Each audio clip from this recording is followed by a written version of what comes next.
Silakan Bapak Insinyur Besar Hatmaya. Silakan Bapak. Baik, Bro.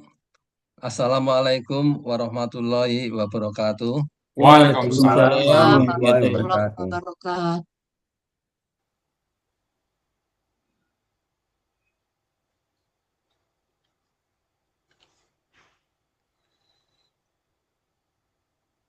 Sudah kelihatan, Prof, Sudah, presentasi saya?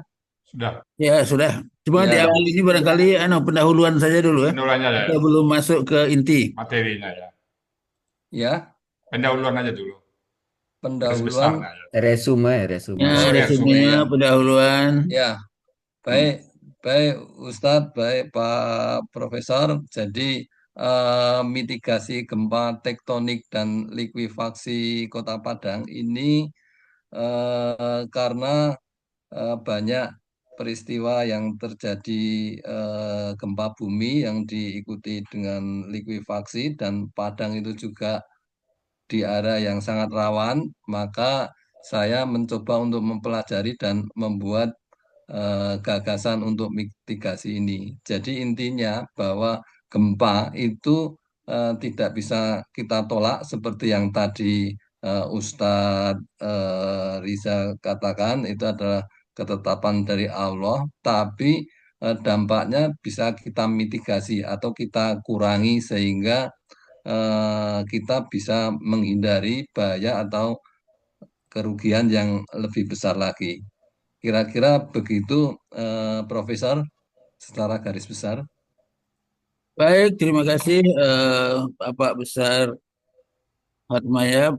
Barangkali kita langsung masuk saja ke pokoknya ya Pak Buya ya. Ya, ya, oke, silakan. Hmm. Baik, terima kasih. Sebelum saya mulai, saya akan memperkenalkan diri saya sendiri. Mungkin ada yang belum kenal, nama saya Besarat Maya. Saya alumni Institut Teknologi Bandung, jurusan Teknik Sipil, lulus tahun 1985, dan sertifikasi kompetensi saya sebagai ahli teknik bendungan besar utama dan juga sebagai ahli teknik bangunan gedung utama.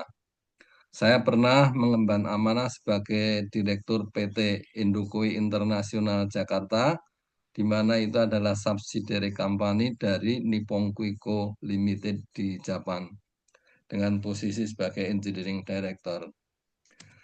Dalam penyiapan materi ini, saya berdiskusi dengan rekan saya, Bapak Insinyur Muhammad Hendrasto. Beliau juga alumni Institut Teknologi Bandung, jurusan Geologi Teknik seangkatan dengan saya.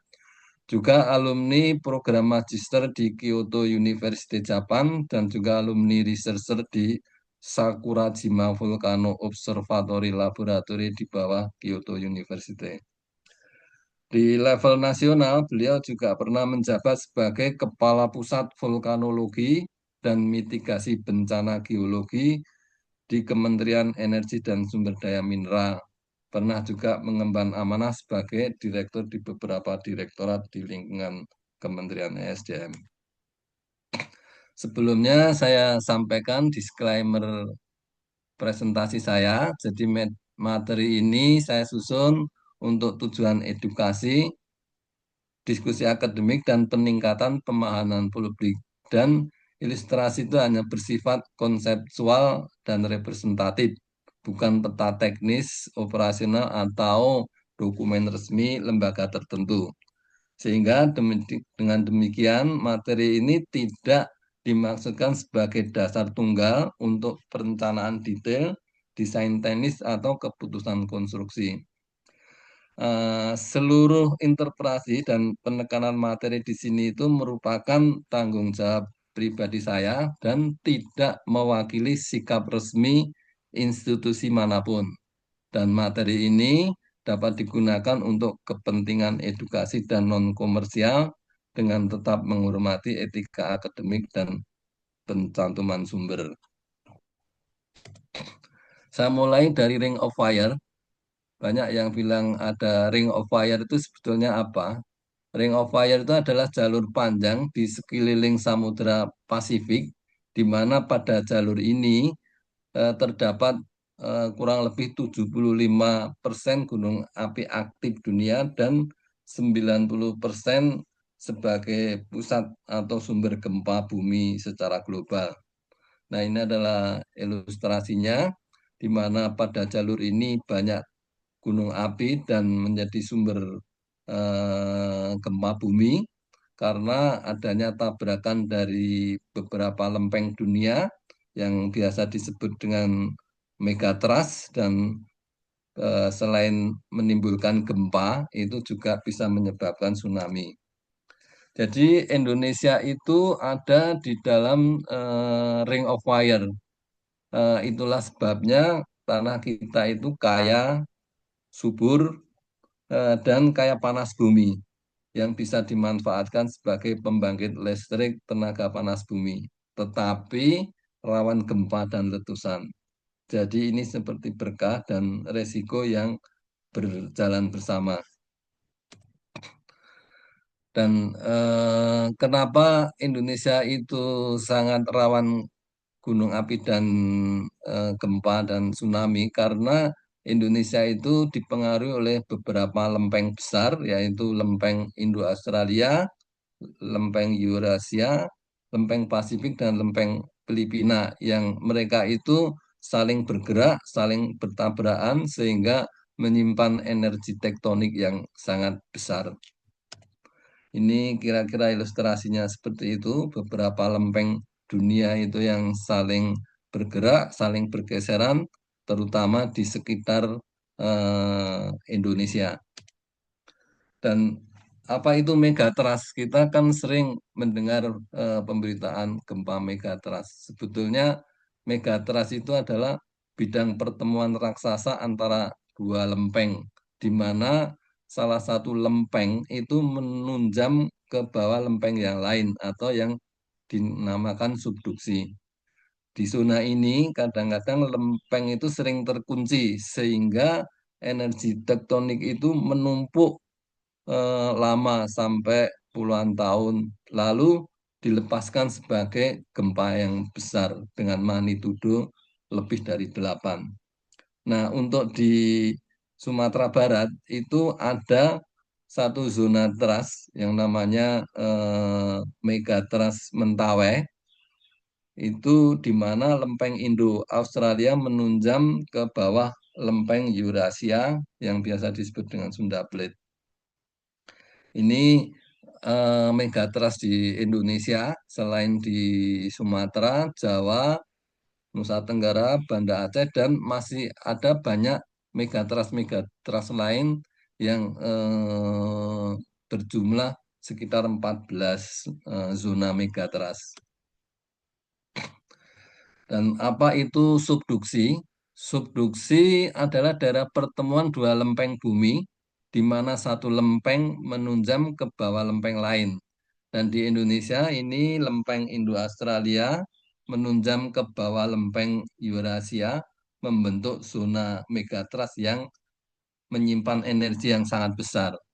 Nah, di Sumatera Barat, seperti yang tadi saya sampaikan, zona subduksi megatrust Mentawai Siberut dan Mentawai Pagai itu berpotensi menimbulkan gempa dengan magnitudo 8,9 dan bisa memicu tsunami. Ini adalah ilustrasi di mana lempeng samudra itu menunjam ke bawah lempeng kontinen dan itu terus bergerak, menekan, dan energi tersimpan, dan pada saat kuncian lepas atau terjadi retakan atau patahan di lempeng samudra, maka lempeng samudra itu bisa melenting dan melemparkan sejumlah besar dari air laut yang kita sebut dengan tsunami. Nah, kenapa Sumatera Barat atau khususnya Padang itu rawan gempa tektonik? Yang pertama karena letaknya ada di zona subduktif aktif, yaitu berada di lempeng Indo-Australia yang menunjam ke bawah lempeng Eurasia yang biasa disebut dengan Sunda Trust. Dan ini seperti yang tadi saya sampaikan, energi itu masih terkunci. Jadi energi itu sekarang itu masih terkumpul dan belum dilepaskan secara penuh. Maka jika dilepaskan, maka terjadi gempa yang besar itu sangat mungkin. Itulah sebabnya Padang itu sering disebut berada di zona seismic gap. Ini sekedar ilustrasi bahwa di bawah Siberut dan Pagai itu ada subduksi yang biasa disebut subduksi Mentawai dan sewaktu-waktu itu bisa melepaskan energinya dan menimbulkan gempa dan tsunami di Sumatera Barat maupun di Padang. Nah, yang kedua, kenapa Sumatera Barat atau Padang itu rawan gempa? Itu karena dia juga ada di eh, sesar Sumatera ya. Sumatera Barat itu dipotong oleh sesar Sumatera yang benar sesar geser. Itu yang memanjang dari Aceh sampai Lampung. Dan di Sumatera Barat sendiri terdapat banyak segmen yang aktif. Misalnya segmen Sianuk yang kemarin longsor. Akibatnya gempa bisa terjadi di darat dengan kedalaman dangkal dan guncangan terasa sangat kuat dan merusak. Ini ilustrasi patahan Sumatera yang eh, memanjang dari Aceh sampai Lampung dengan tipe adalah sesar geser, di mana kerak bumi itu robek dan bergeser yang bisa menimbulkan gempa. Tapi kalau gempa dari patahan ini tidak berpotensi menimbulkan tsunami. Nah, ini bedanya antara megatrust dengan sesar atau fault. Kalau megatrust itu adalah geseran antara dua lempeng tektonik yang berskala besar sampai ratusan kilometer dan berpotensi tsunami, sedangkan sesar itu adalah patahan dalam satu lempeng dan itu skalanya kecil dan biasanya tidak memicu tsunami. Nah, sekarang apa itu likuifaksi atau liquefaction? Likuifaksi atau liquefaction itu adalah fenomena geoteknik ketika tanah berpasir yang jenuh air itu kehilangan kekuatan dan kekakuannya akibat guncangan gempa sehingga tanah tersebut berperilaku seperti cairan. Dan umumnya ini terjadi di dataran aluvial, daerah pantai, dan kawasan dengan muka air tanah dangkal.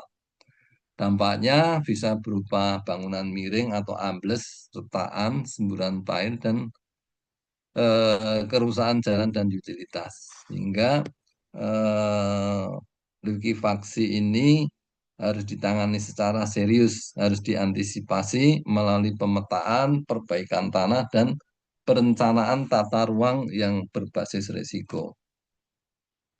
Ini sekedar ilustrasi dari eh, fenomena likuifasi karena tanah jenuh air kehilangan kekuatan eh, akibat gempa sehingga terjadi retakan tanah, daya dukung tanah turun dan bangunan-bangunan bisa miring, amblas dan rusak. Nah, Kota Padang itu berpotensi mengalami likuifaksi karena Kota Padang itu jenis tanahnya itu adalah endapan aluvial muda, yaitu pasir halus, pasir kelanoan, dan umur geologinya muda, dan struktur tanahnya masih longgar. Dan tanah ini belum terkonsolidasi dengan baik. Muka air tanah juga sangat dangkal, hanya 1 sampai 3 meter dari permukaan, dan ini kondisi yang kritis untuk likuifaksi.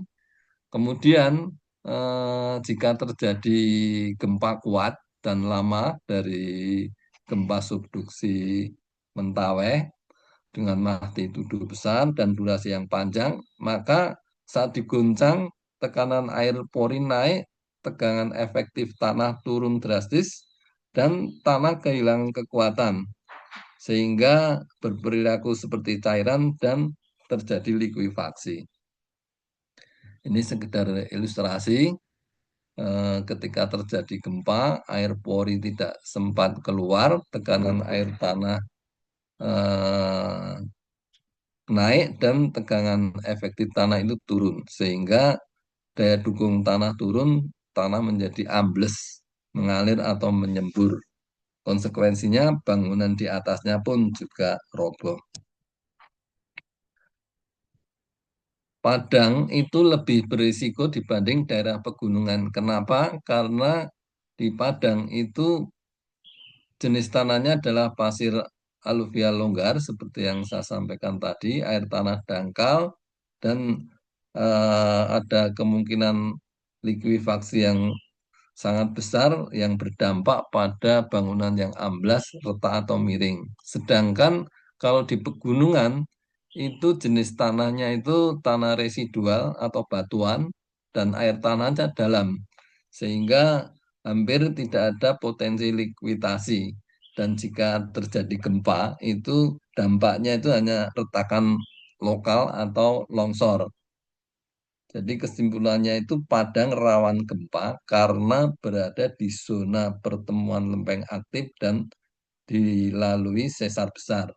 Kemudian berpotensi likuifaksi karena berdiri di atas tanah pasir muda yang jenuh air. Sehingga sangat diguncang gempa kuat dan lama, tanah kehilangan kekuatannya dan berperilaku seperti cairan. Ini sekedar ilustrasi, bukan peta yang akurat. Tapi bayangan saya seperti ini bahwa di kota Padang, daerah pesisir, Kota Tengah, Padang Selatan, dan Padang Barat itu berisiko tinggi untuk terjadi likuifaksi. Sementara yang zona kuning itu adalah risiko sedang dan yang hijau itu adalah risiko rendah. Jadi pada zona merah itu potensi likuifaksi sangat tinggi, dia rawan ambles dan luluh lantak jika terjadi gempa yang besar. Apa artinya bagi Kota Padang? Kawasan dengan warna merah di peta likuifaksi itu sangat berbahaya. Jika wilayah ini terjadi gempa besar, rumah dan bangunan bisa tenggelam atau menurun, jalan dan trotoar retak, terangkat tak rata, dan infrastruktur seperti pipa dan saluran akan terganggu. Jadi peta likuifaksi ini sangat penting untuk perencanaan tata kota ruang, kemudian untuk menentukan standar bangunan dan regulasi konstruksi, dan untuk merencanakan mitigasi risiko gempa dan kesiapsiagaan masyarakat. Ini contoh yang pernah terjadi, itu pada tahun 2009, itu terjadi gempa besar di Padang dengan magnitudo 7,6, pusat gempanya di pantai Sumatera Barat, yaitu subduksi Mentawai, tetapi gempa ini tidak menyebabkan tsunami dan berdampak besar pada kota Padang dan sekitarnya. Sebagai contoh, ada sebuah hotel yang runtuh dan amblas ke dalam tanah. Bangunan tersebut tampak tenggelam karena tanah lunak jenuh air dan kegagalan daya dukung tanah. Hal ini mengindikasikan kuat bahwa likuifaksi dan penurunan tanah telah terjadi. Ini contoh amblesnya sebuah hotel ini menjadi contoh dalam beberapa diskusi ya, karena bahaya gempa pada tanah lunak, kegagalan fondasi, dan risiko likuifaksi di Sumatera Barat. Ini ilustrasi gempa Padang 2009. Alhamdulillah masjid kita di sini masih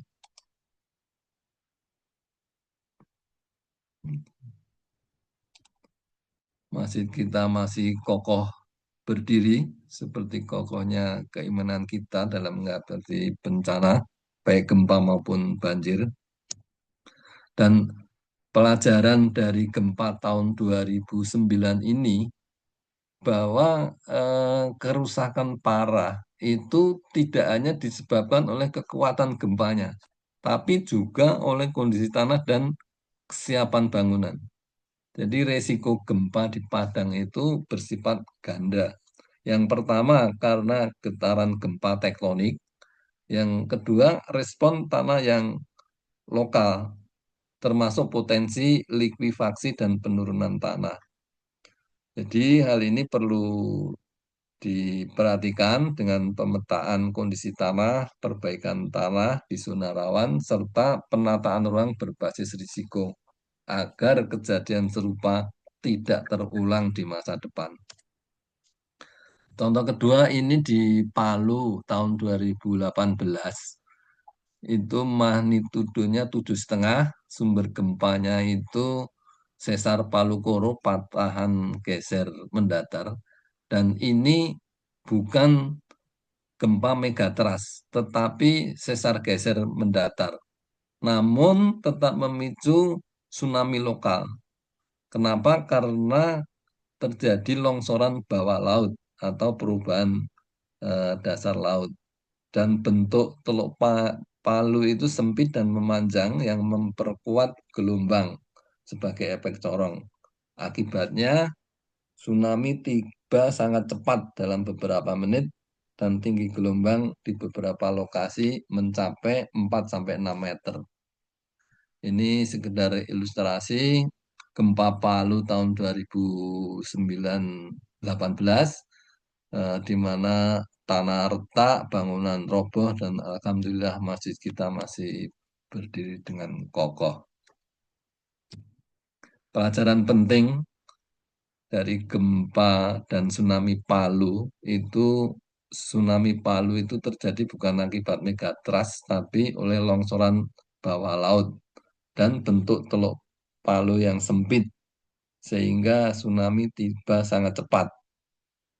Sehingga mitigasi tsunami itu harus mencakup resiko lokal, terutama di teluk dan pesisir tertutup melalui penataan ruang, jalur evakuasi, dan edukasi masyarakat. Ini pelajaran penting dari gempa dan tsunami Palu. Sesar mendatar bisa menyebabkan tsunami dan perlu adanya peringatan yang harus cepat dan diikuti evakuasi, dan kerentanan likuifasi ini perlu dipahami dan diantisipasi. Bagaimana dengan Padang? Padang itu belum terjadi tapi potensinya ada. Yaitu dari fakta-fakta seismik yang saya sebutkan tadi, dan juga dengan kondisi tanah di Padang yang saya sebutkan tadi, sehingga ada potensi untuk likuifaksi. Pelajaran penting dari Palu untuk Padang. Kadang-kadang ada yang mengatakan Padang tidak seperti Palu, jadi aman.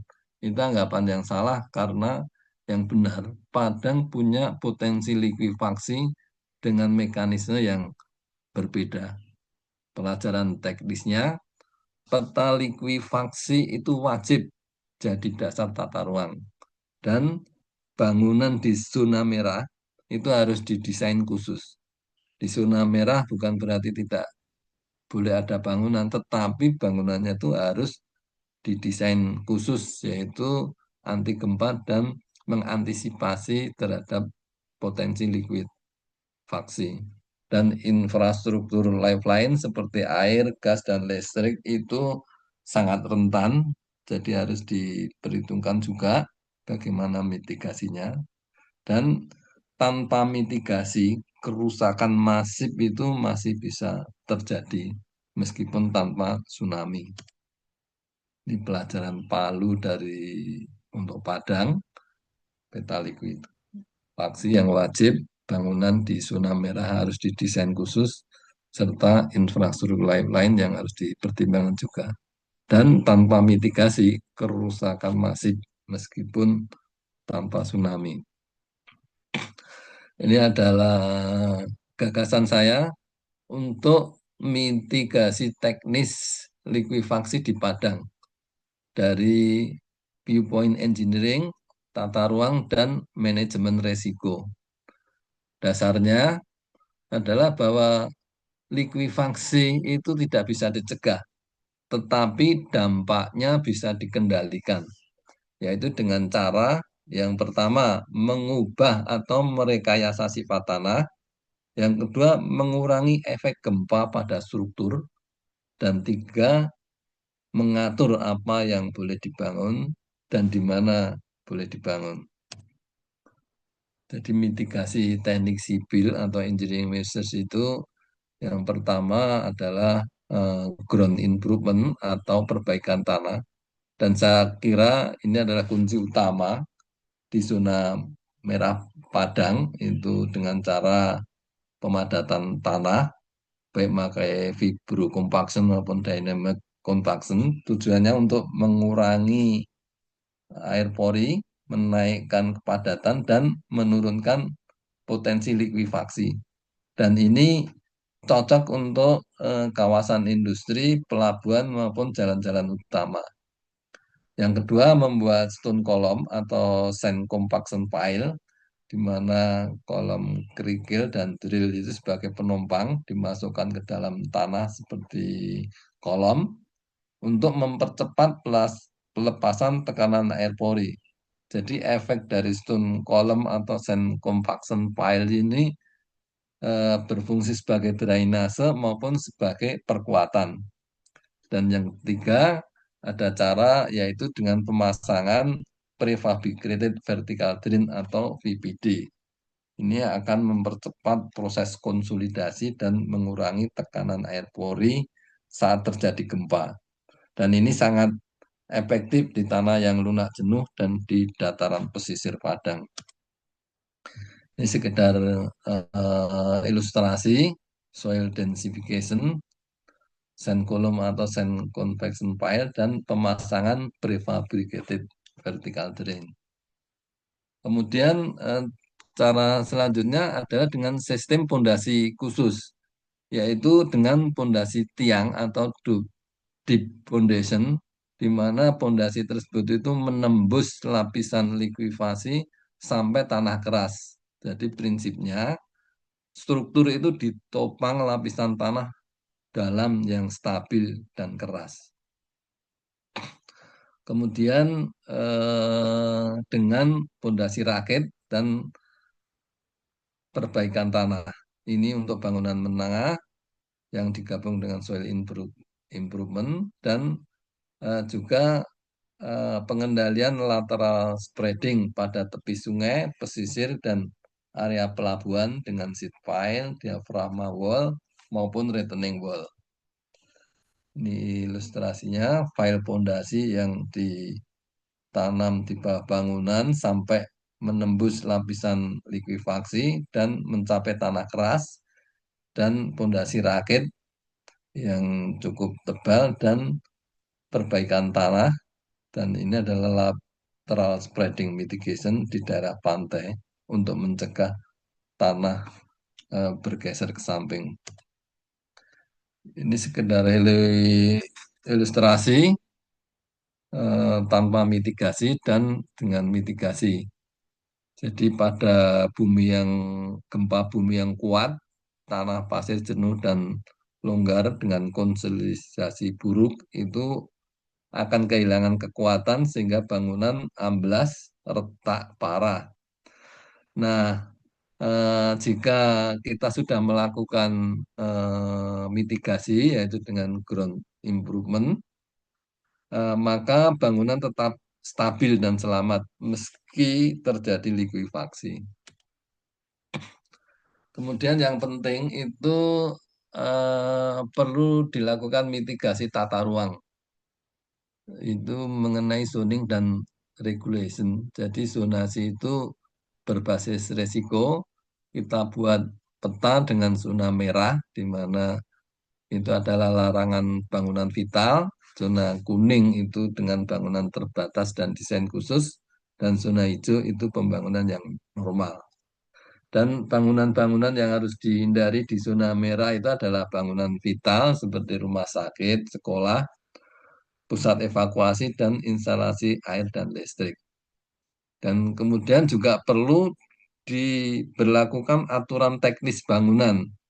Yang pertama itu adalah kewajiban site specific soil investigasi. Jadi kondisi tanah itu harus benar-benar dipahami karakter dan sifat-sifatnya.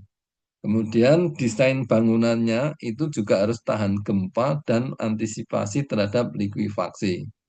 Dan tentunya ini harus mengikuti standar SNI berbasis risiko. Ini sekedar ilustrasi mitigasi tata ruang atau zoning regulation. Dan bagaimana kriteria bangunan atau gedung tahan gempa menurut SNI Indonesia? Sejak tahun 2019, BSN atau Badan Sertifikasi Nasional itu mengeluarkan beberapa SNI yang terkait dengan gempa, yaitu tentang tata cara perencanaan ketahanan gempa, persyaratan beton struktural, beban minimum untuk perencanaan bangunan, dan spesifikasi struktur baja. Prinsip utama SNI sebetulnya bangunan tahan gempa itu bukan berarti tidak rusak, tetapi tidak runtuh dan menyelamatkan jiwa. Sebelumnya memang sudah ada sih bangunan tahan gempa di Indonesia itu peraturan-peraturan seperti sejak tahun 71 itu ada PBI atau peraturan beton bertulang, tetapi pada saat itu bangunan itu dirancang kuat terhadap beban statik dan belum mempertimbangkan gempa sebagai dasar utama perencanaan. Tahun 83 juga ada PPTGU, UG atau Peraturan Perencanaan Tahan Gempa Indonesia untuk gedung, dan ini mulai dikenal zona gempa dan gaya gempa, tapi masih diekivalenkan dengan gempa statik. Tahun 2002 sudah mulai pendekatan modern mulai diterapkan dengan konsep daktilitas, faktor reduksi gempa, dan periode struktur. Tahun 2012, peta gempa mulai diperbarui dengan analisis yang lebih rasional dan sinkronisasi awal dengan standar beton dan baja. Nah, ini pada 2019 ini sudah dikeluarkan standar mutakhir, yaitu berbasis peta gempa probabilistik atau PSHA, Probabilistic Seismic Hazard Analysis, yang memperhitungkan kelas tanah, spektrum respon, dan risiko yang nyata. Nah, setelah tahun 2019, apakah kita berhenti di situ? Ternyata tidak. Kita terus melakukan pembaruan, yaitu pembaruan data dan peta gempa. Nah, kemudian penyempurnaan standar pendukungnya dan pendekatan yang berbasis kinerja, dan juga fokus kepada bangunan existing dan retrofit. Serta yang penting juga adalah integrasi dengan tata ruang dan kebijakan.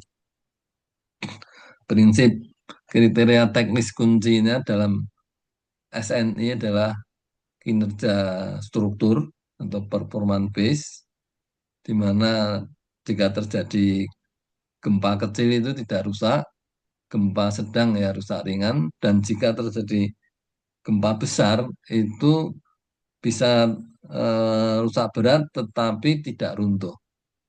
Yang kedua adalah sistem struktur yang jelas dan teratur. Yang ketiga adalah memperhitungkan daktilitas atau kemampuan deformasi.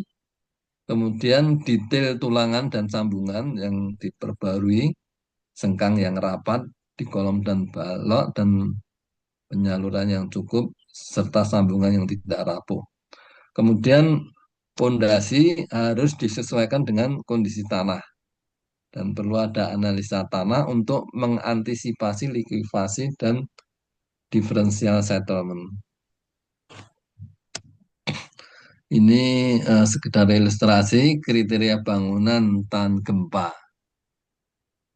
yang saya sebutkan tadi. Nah, kata kuncinya sebetulnya Indonesia itu sudah punya standar gempa yang baik. Tantangannya ada pada penerapan dan pengawasan. Ini catatan kontekstual saya untuk Padang. Mohon maaf jika salah, itu banyak bangunan lama dibangun sebelum SNI 1726 2019 dengan masalah utama adalah detail tulangan, mutu konstruksi, dan pengawasan. Dan ini ada solusinya yaitu dengan retrofit, audit bangunan publik dengan prioritas sekolah dan rumah sakit. Nah, sebelum dilakukan retrofit atau penguatan bangunan lama, apa yang harus dilakukan? Tentu kita tidak bisa langsung melakukan retrofit sebelum melakukan evaluasi. Langkah pertama adalah evaluasi struktur existing. Ini wajib dan pertama yang harus dilakukan. Ada banyak hal yang harus dicek dengan beberapa metode dan tujuannya itu menjawab pertanyaan apakah struktur ini masih layak diperkuat. Jika tidak layak, ya tentunya retrofit tidak akan ekonomis. Yang kedua, evaluasi tanah. Ini situasional tapi kritis untuk menjawab pertanyaan apakah masalah bangunan itu berasal dari struktur, tanah, atau justru kedua-duanya. Langkah ketiga, baru kita melakukan evaluasi kinerja gempa atau seismic assessment, yaitu dengan menggabungkan data struktur, data tanah, beban gempa dengan SNI terbaru, dengan metode Rapid Visual Screening, analisa sederhana, dan jika itu bangunan penting dan besar, itu dilakukan pushover analysis dan performance levelnya itu immediate occupancy, life safety, dan collapse prevention. Ini nanti yang akan menentukan strategi retrofit. Setelah dilakukan analisa, baru kita melangkah untuk menentukan retrofitnya apakah dengan brecing baja, jacketing kolom, dinding geser tambahan, perkuatan pondasi, ground improvement, atau kombinasi dari hal-hal tersebut. Jadi kalau retrofit dilakukan sebelum evaluasi itu namanya spekulasi. Dalam konteks Padang, nah ini saya rasa penting dan relevan, itu karena di Padang itu banyak bangunan dengan struktur kurang kuat terhadap beban gempa, tanah lunak berpotensi likuifaksi. Maka evaluasi tanah dan struktur harus berjalan bersama. Ini sekedar ilustrasi sebelum retrofit bangunan lama apa yang harus dilakukan seperti yang tadi sudah saya sampaikan. Nah, banyak bangunan itu terlihat kokoh tapi sebetulnya ada rentan gempa, yaitu bangunan dengan lantai dasar yang terbuka atau soft story atau lantai lemah. Kemudian bangunan dinding bata tanpa tulangan itu unreinforcement masonry itu yang kelihatannya kokoh kuat tapi sebetulnya lemah karena bata itu meskipun kuat tekan dia lemah menahan tarik dan geser sehingga kemungkinan bisa runtuh mendadak tanpa peringatan. Kemudian bangunan kolom yang pendek itu di mana ciri-cirinya tampak jendela separuh tinggi, kolom terpotong dinding. Jadi untuk gempa itu kolom jadi sangat kaku dan gagal menahan gaya geser secara tiba-tiba. Ini sering terjadi tanpa disadari oleh pemilik gedung. Yang kedua, atap itu terlalu berat itu dengan genteng beton atau tebal. Cirinya rumah itu terlihat kuat, tetapi atapnya masif dan berat. Sehingga ini menimbulkan jika terjadi gempa, karena dengan massa yang besar, kayak gempa akan menjadi besar dan kolom dan balok menjadi cepat lelah. Yang kelima itu bangunan yang tidak beraturan.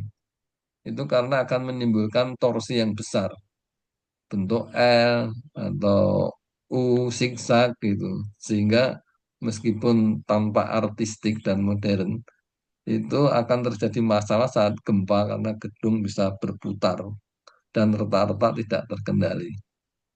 Yang keenam itu adalah kolomnya kelihatan besar, tapi detailingnya buruk. Kelihatan besar tanpa tebal, tapi sebetulnya tulangan sengkang itu tulangan yang menahan kayak geser, itu tidak sesuai standar, sehingga itu getas, itu tidak luntur. Jadi banyak bangunan runtuh bukan karena tua, tapi karena dibangun tanpa memahami bagaimana bumi bergerak. Ini ilustrasi bangunan yang terlihat kokoh, tapi rentan gempa seperti yang saya sampaikan barusan. Nah, ini beberapa contoh ya, bangunan retrofit yang murah tapi efektif. Prinsip utamanya adalah membuat bangunan kebal gempa, tetapi mencegah rumpuh dan menyelamatkan jiwa. Jadi fokusnya pada perbaikan elemen yang paling lemah, bukan memperkuat semuanya. Yang pertama adalah menambah bridging baja. Ini biayanya rendah dan efektivitasnya tinggi karena dia menambah kekakuan lateral dan mengurangi simpangan saat gempa. Dan ini sudah sering dipakai di Jepang dan Selandia Baru untuk bangunan lama. Ini contoh bangunan dengan bridging baja.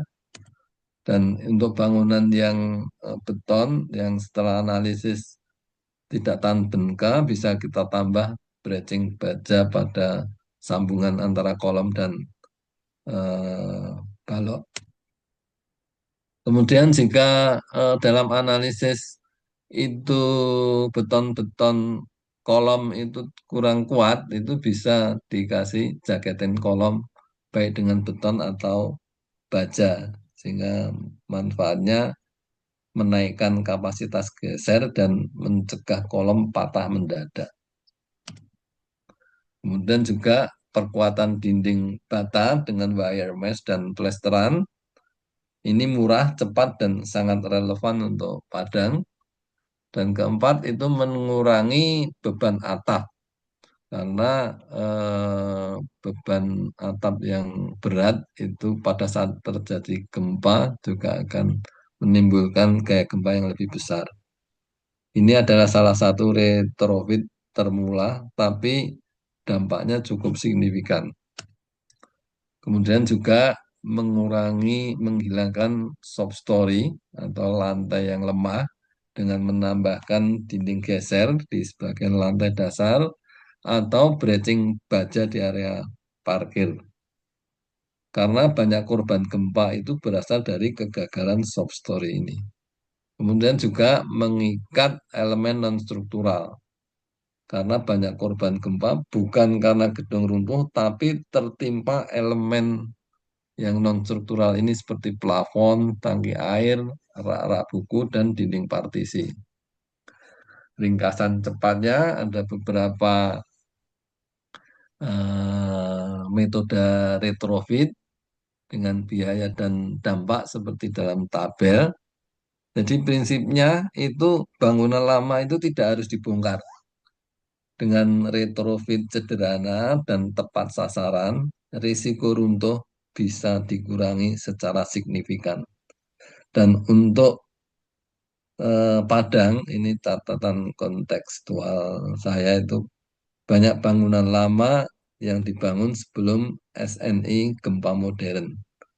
Dan retrofit murah itu adalah opsi paling realistis yang cocok untuk sekolah, puskesmas, rumah ibadah, dan rumah tinggal. Kemudian infrastruktur dan utilitas itu perlu juga dilakukan mitigasi. Misalkan untuk lifeline infrastruktur, untuk pipa air itu dalam sambungan-sambungan itu dikasih dengan flexible joint, kabel listrik dan gas itu juga dengan sambungan yang lentur, dan jembatan itu dengan bearing dan isolator, dan tujuannya itu tetap lifeline infrastruktur ini tetap berfungsi meskipun tanah bergerak. Nah, untuk jalan dan transportasi itu perlu dilakukan perkuatan subgrid, pemasangan geotextile maupun geogrid, dan pemasangan drainase bawah tanah atau subdrain. Ini mitigasi infrastruktur dan utilitas seperti yang saya sampaikan tadi. Nah, kemudian tidak kalah penting adalah early warning system dan manajemen risiko.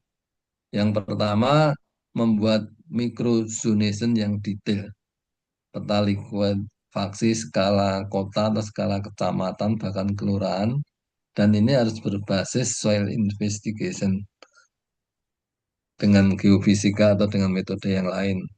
Dan juga perlu dipasang sistem peringatan gempa.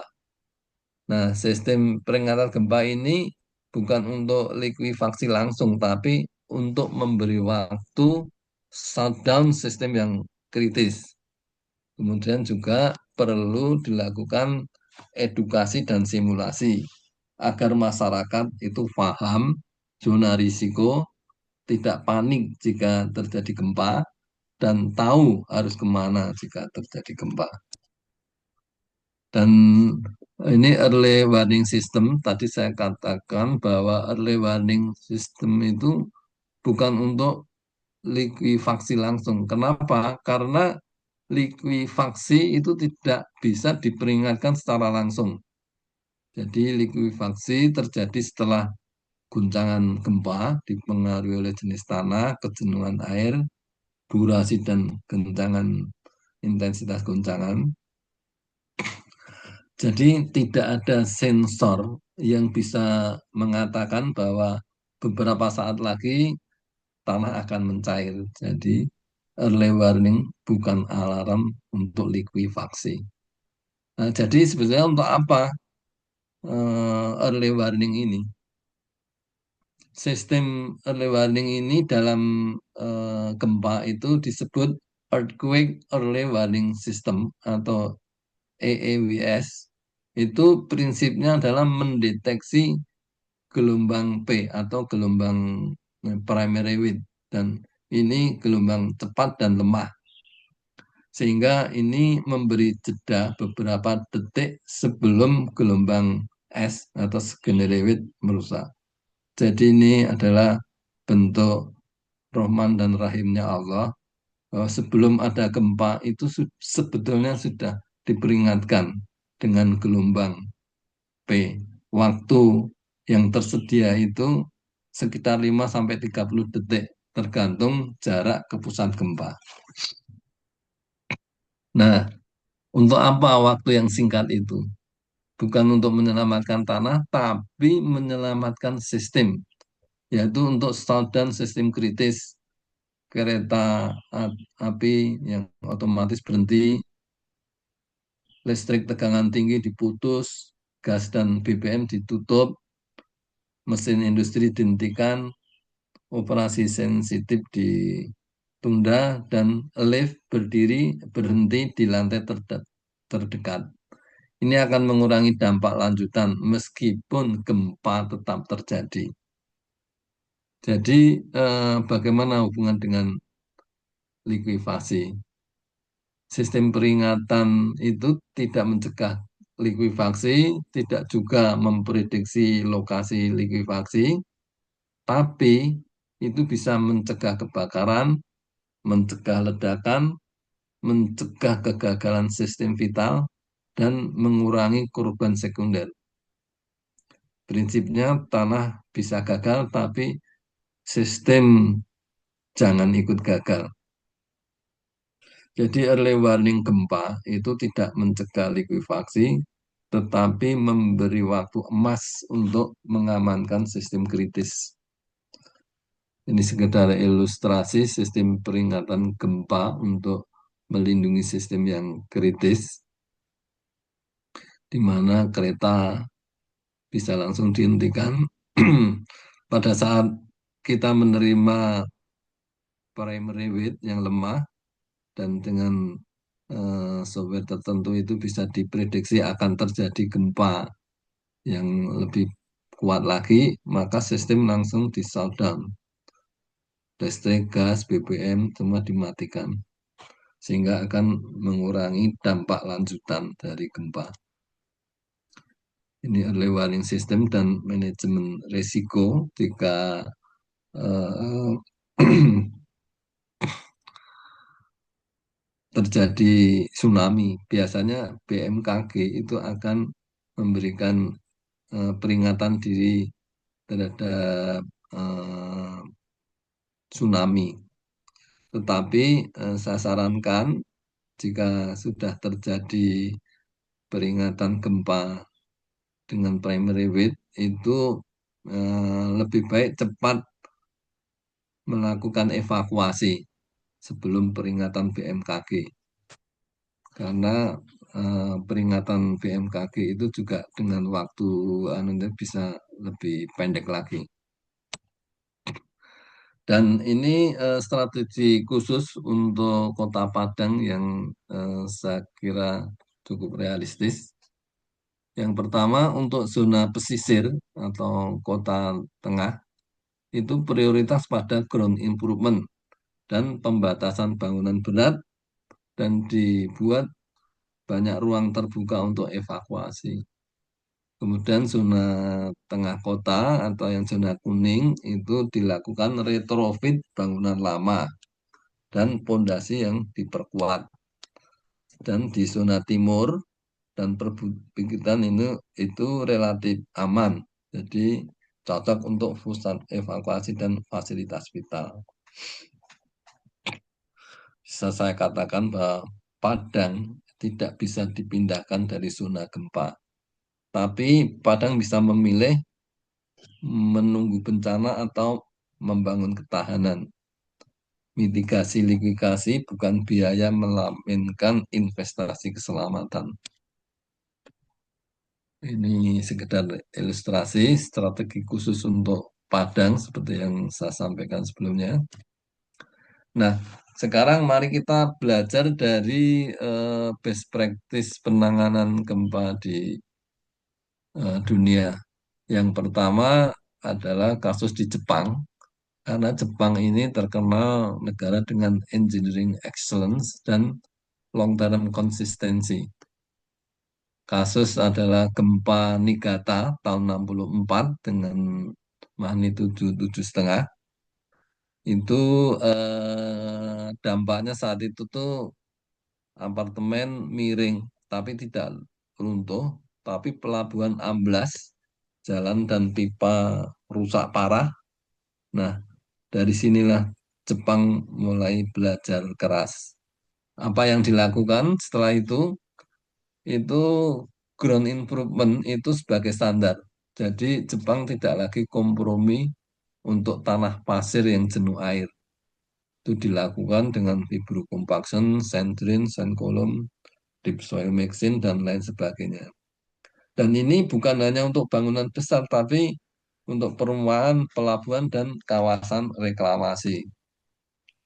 Kemudian juga Jepang itu mendesain fondasi yang adaptif, yang menembus lapisan likuifaksi dengan fondasi rakit perbaikan tanah dan fleksibel groin pada utilitas. Karena Jepang berprinsip bangunan boleh rusak, tapi tidak boleh runtuh.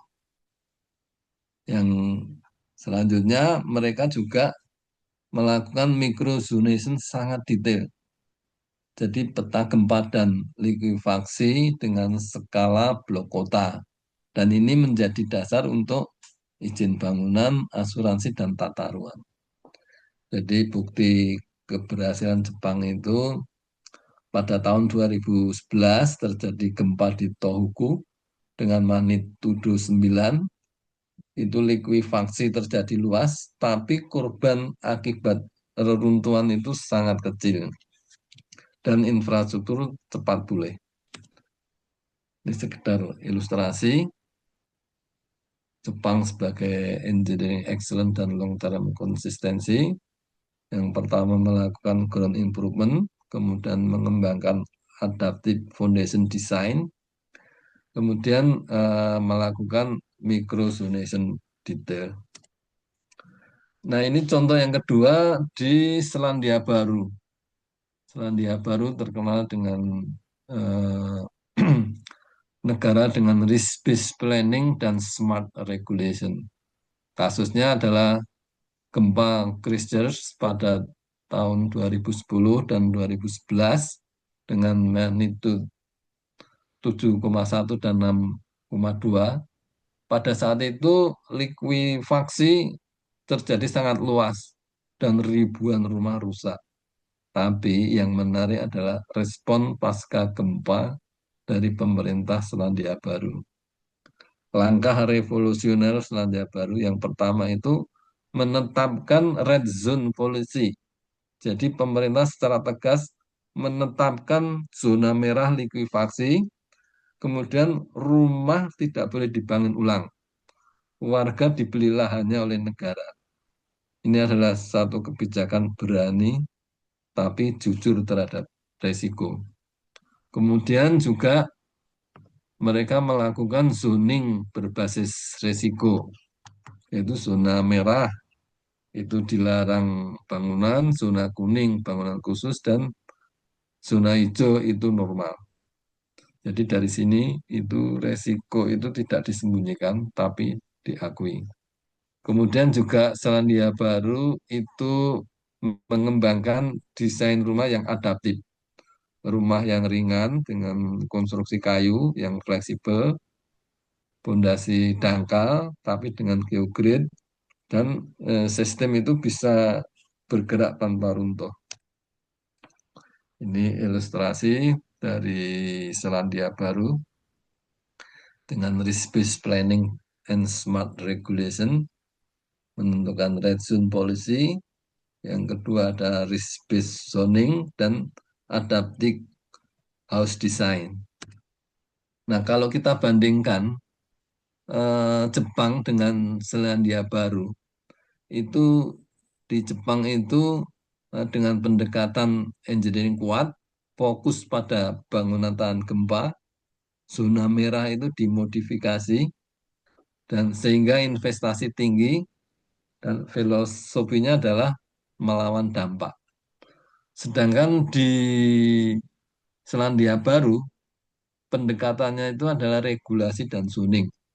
Fokus pada tata ruang yang aman dan zona merah ditinggalkan. Investasinya selektif pada bangunan-bangunan yang memang penting dan filosofinya adalah menghindari risiko. Jadi Jepang itu membuktikan bahwa teknologi bisa mengurangi dampak bencana. Sedangkan Selandia Baru membuktikan bahwa keberanian kebijakan bisa menyelamatkan nyawa.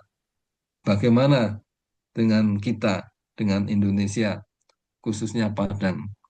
Saya rasa kita perlu menggabungkan keduanya.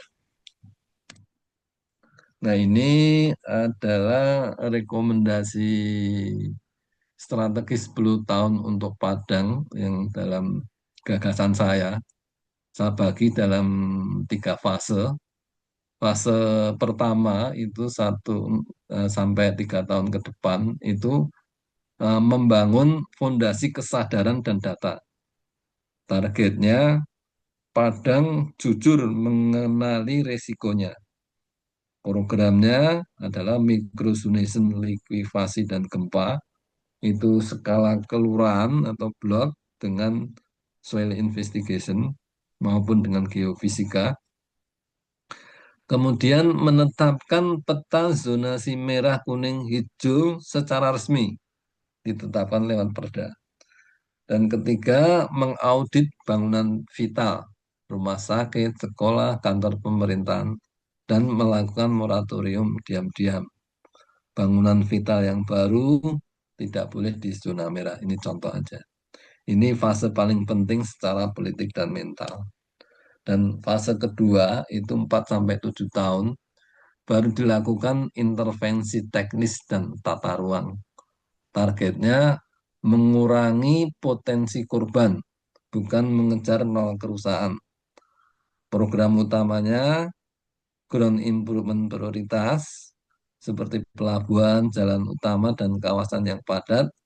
Yang kedua, retrofit bangunan lama dari sisi pondasi, joint fleksibel, dan lain sebagainya.